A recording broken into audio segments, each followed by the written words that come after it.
எல்லா மக்களுக்கும் வணக்கம். நம்ம சப்ஸ்டி கிச்சனில் இன்றைக்கி வெள்ளை சோளத்தை வச்சு ஒரு சூப்பரான பணியாரம் செய்கிறது எப்படின்னு பார்க்கலாம் வாங்க. அதுக்கு நான் ஒரு 3 கப் அளவு வெள்ளை சோளம் எடுத்திருக்கேன். அதோட 1 கப் அளவு இட்லி அரிசி, இது ரெண்டையும் நல்லா கழுவிட்டு தண்ணி ஊற்றி ஒரு 3-4 மணி நேரம் ஊற வச்சு எடுத்துக்கலாம். இதுக்கு உளுந்தோட அளவு என்னென்னா 1 கப் அளவு போடணும். 4 கப்புக்கு ஒரு கப் அளவு. 1 ஸ்பூன் வெந்தயம் நான் தனியாக ஊற வச்சுருக்கேன். இது எல்லாம் ஊறினதுக்கப்புறம் நல்லா சுத்தம் பண்ணிவிட்டு நம்ம கிரைண்டரில் போட்டு அரைச்சிக்கலாம். ஒன்றாவே போட்டு அரைச்சிக்கலாம். இதை ரொம்ப நைஸாக அரைக்கணும்னு தேவையில்லை, கொஞ்சம் கொரகொரப்பாக எடுத்துக்கலாம்.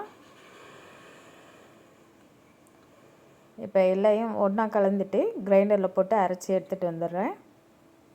இப்போ அரைச்சாச்சு.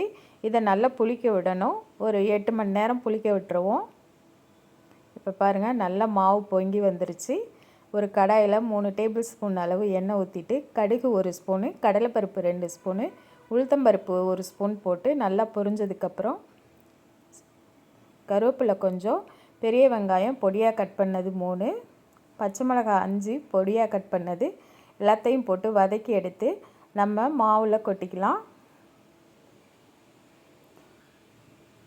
இப்போ பணியாரக்கல்லை அடுப்பில் வச்சுட்டு கொஞ்சம் எண்ணெய் ஊற்றிட்டு குழியில்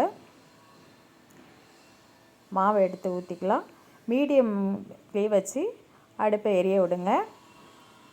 2 பக்கமும் நல்லா வெந்ததுக்கப்புறம் எடுத்தோம்னா சூப்பரான சுவையான சோள பணியாரம் ரெடி ஆகிடும்.